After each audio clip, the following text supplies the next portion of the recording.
Welcome back to the Horse Racing Show. I'm Kenny Rice. Thank you for joining us this week. This guy is a longtime friend of mine. He is a terrific talent. We've talked about trying to get as good as it gets guests on here, and this is certainly one of them. There's some terrific riders out there, but none better than Lenny Shulman in covering the sport of horse racing. He has written a book about jockeys. He's written 2 novels, and he has a new book coming out about Justify. Welcome to the show, Lenny. Thanks, Kenny. And you know what? We really are old friends going back to a trip to San Diego back in the early noughts. That was very memorable. It's always great to see you. The trouble with us is we actually enjoy and have fun covering horse racing.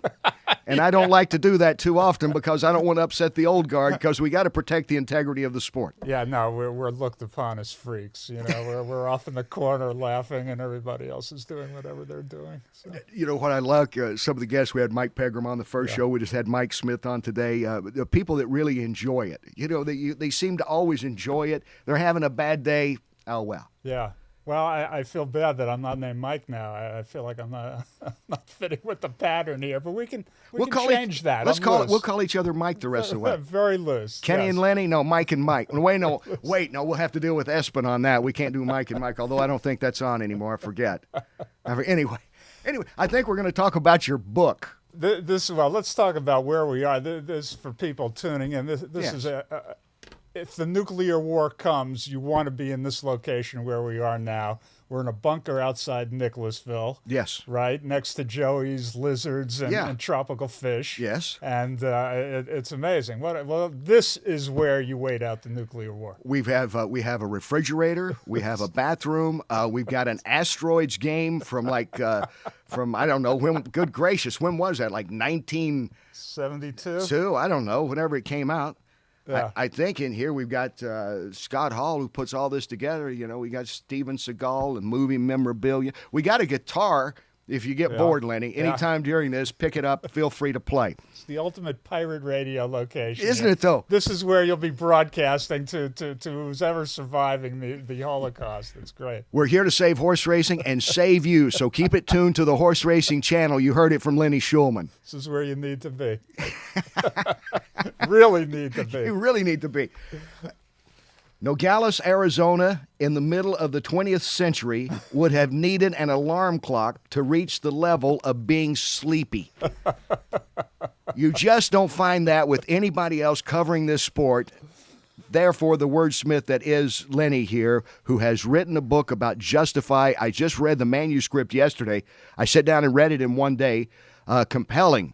That whole story of 111 days that we know about, winning the Triple Crown, going undefeated, but all leading up to it and intertwined. It's just beautiful. Well, your speed reading efforts are more impressive than the book, quite honestly. But Nogales is interesting because, of course, that's where Bob Baffert was born and raised. But I used to live in Tucson as well, and we used to go down to Nogales. So I have some knowledge of that. We used to go down to Nogales, do all kinds of substance abuse to ourselves, and go to the bars on the Mexican side and drink incredibly cheap tequila all day. And above, I'll never forget this, above the bar in Nogales, they were watching Hee Haw at 5 o'clock in the afternoon on a Saturday.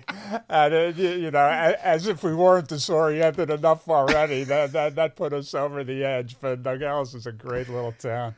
Well, you know, Buck Owens and Roy Clark never get old. I don't matter what part of the country you're in. It's true, or in other countries as it is. But it's just fantastic. And really to understand Baffert, which I do go into a chapter in the book about his background and borrowing from the great biography that Steve Haskin wrote. Yeah. Actually, funny. That was an autobiography actually on Bob Baffert. It was the only unauthorized autobiography in the history of publishing because Baffert agreed to do the book and Steve Haskin was ghostwriting it and Baffert stopped talking to him. He didn't want to cooperate on the book anymore. So Haskin was writing Baffert's autobiography without Baffert's permission. The only unauthorized autobiography in the history of book publishing. Oh. But, I wonder if Bob's read the book. I don't think so. I'm going to guess no, but that was something. Of course, Bob was going through some personal turmoil at the time, and it was very much a dynamic situation. But I must say, as far as this Justified book that you're kind enough to mention, Bob was just incredibly cooperative with me. Gave me all the time in the world when we talked at length about the story, and he was just great. Jill and Bob both. So terrific about insights behind the scenes, things going on with the horse that I really hope readers will enjoy, because there's so much going on. As you know, every horse has an incredible story of which we see the tip of the iceberg usually, and there's so much behind the scenes with the breeders and the raising of the horse and everything else. And Bob was just so generous with his insights that it really helped make the book. What I like about the book, and you touch on it in the early part of it, is about the thing about horse racing. You seem to have two camps: people that just love the horses. Most of us love animals. We're big dog lovers too. Yeah. People that love the horses, and then people that like the betting side of it. And even every year at NBC, we have these friendly debates, or at least discussions. How much is too inside? How much is appealing to a broad audience? We're hoping to go more for a broad audience here, because I think horse racing's got to get a little broader audience, because let's face it, a lot of them are dying. You go to horse racing, we're still pretty young. We're spry. We're not on canes and walkers yet. We're kind of hip. Now, everybody working behind the scenes here, they're going, got these two guys. They must be over 30. Good gracious. How can we work with them? If we go to the track, we're gold.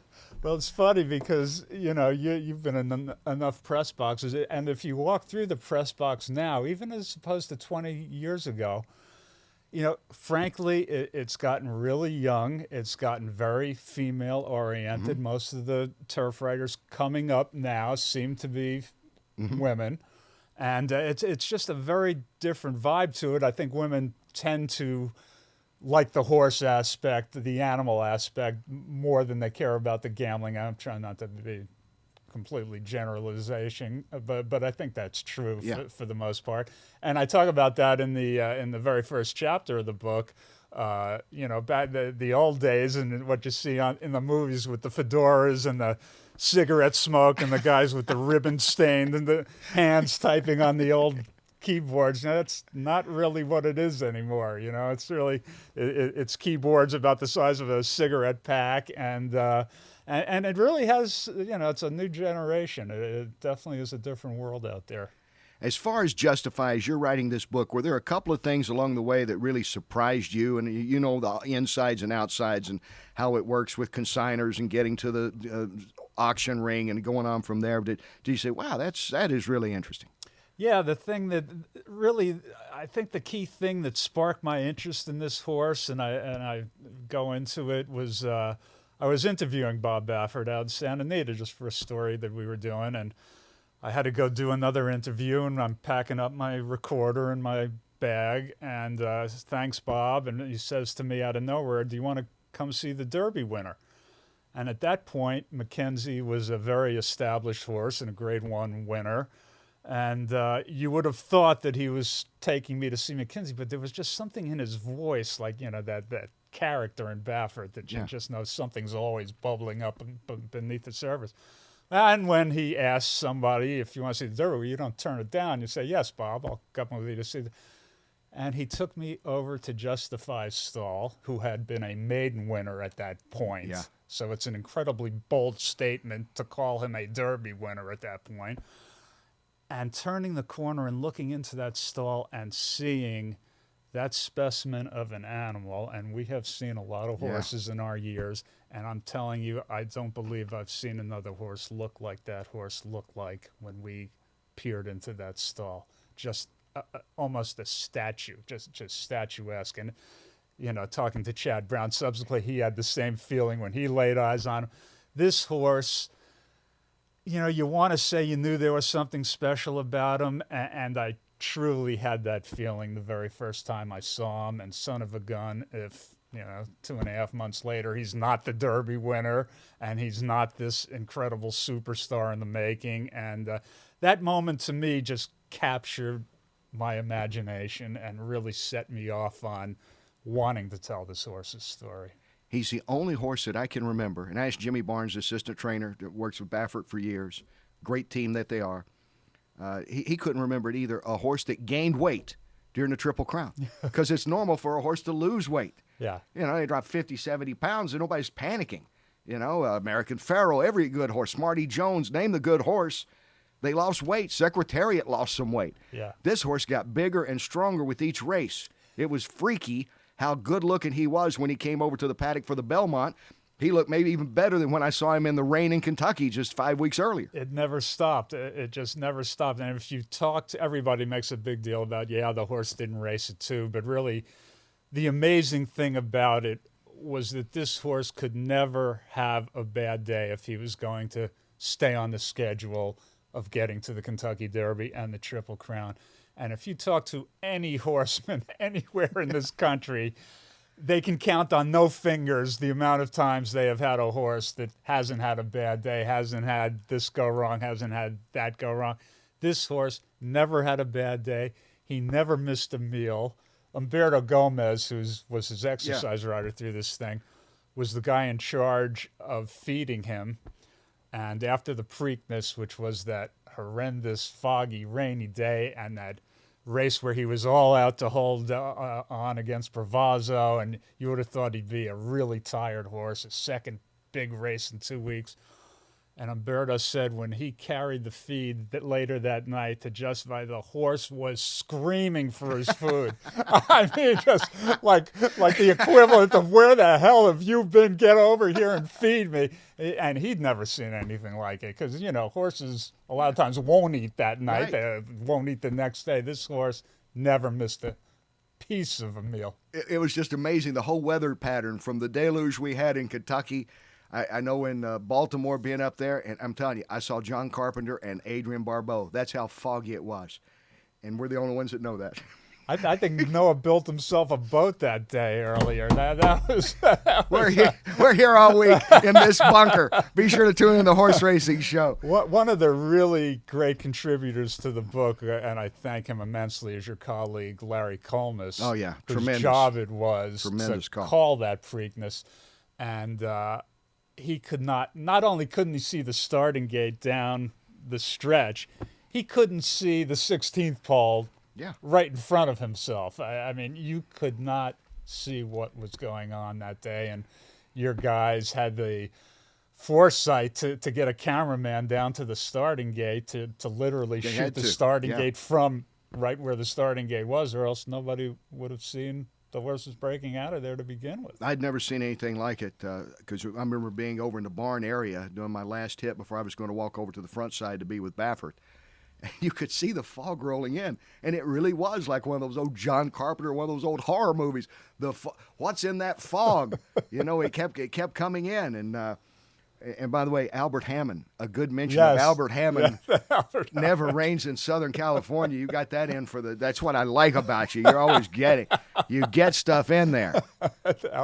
Not too many Albert Hammond references these days. No, I mean, it's probably just, I think he's from Australia, by the way. Had never been to L.A. when he wrote the song. I believe that's correct. Is that right? I think that's correct. He hooked up with Scott McKenzie.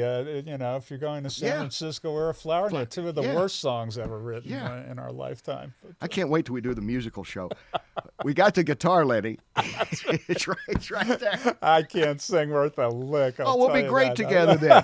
It'll be perfect. We'll probably go viral. You got to be really good or suck. And then if you do one or the other, you'll probably go viral. We'll go viral in that case. The book is going to be coming out.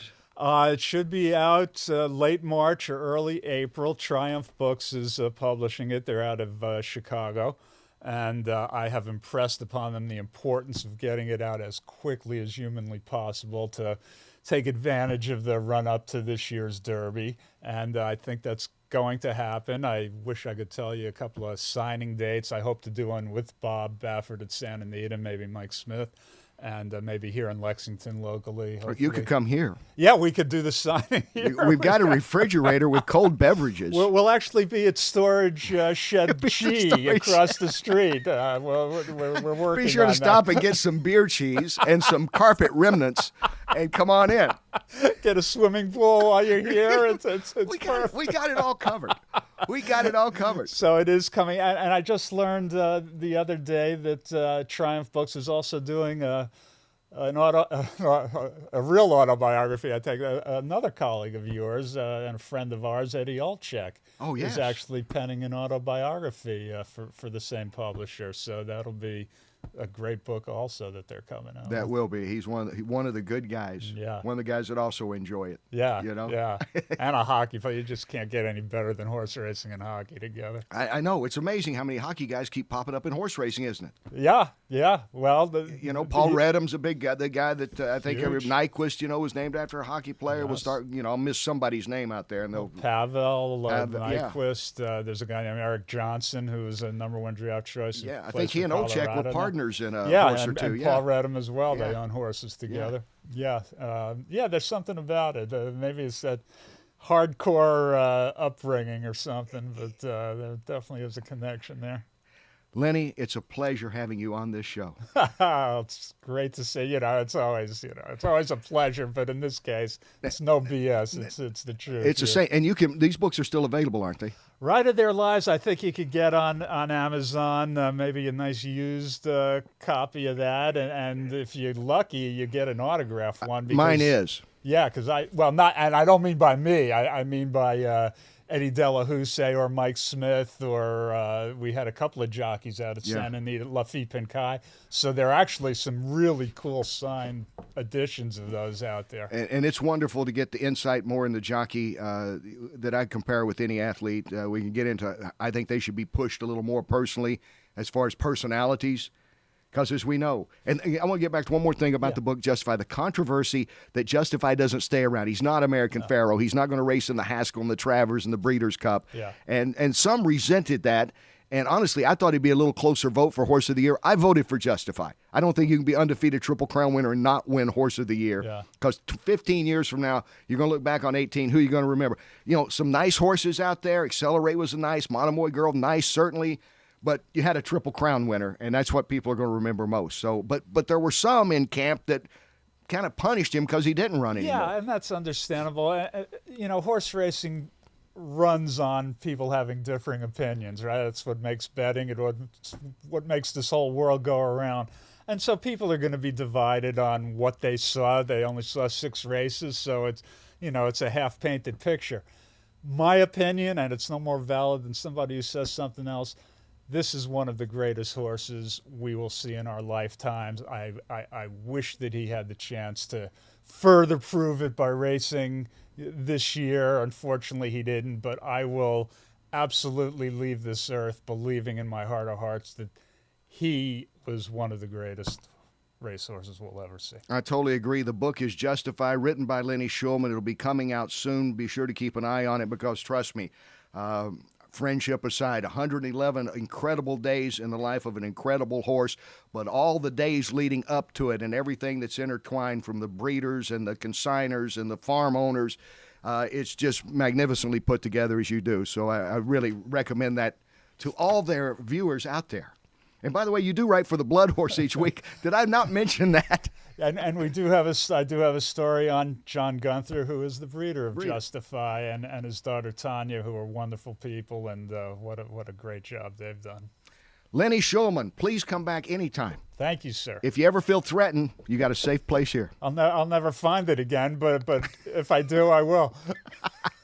All right, thank you, Lenny. More of the horse racing show, because that's kind of what it is when we come back. Be sure to follow us on YouTube, iTunes, Google Play, Facebook, and at Horse Racing Show Twitter.